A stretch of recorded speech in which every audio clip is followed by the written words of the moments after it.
যাও ভগত রেখে পান দিছে তাই অক্ষণ অক্ষণ কোথায় অক্ষণ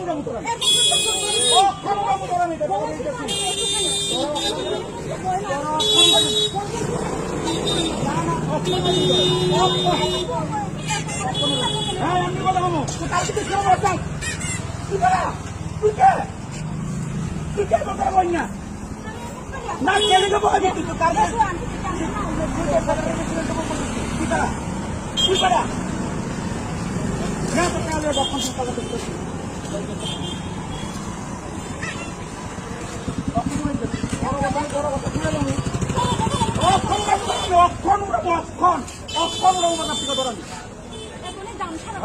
দাম খরচ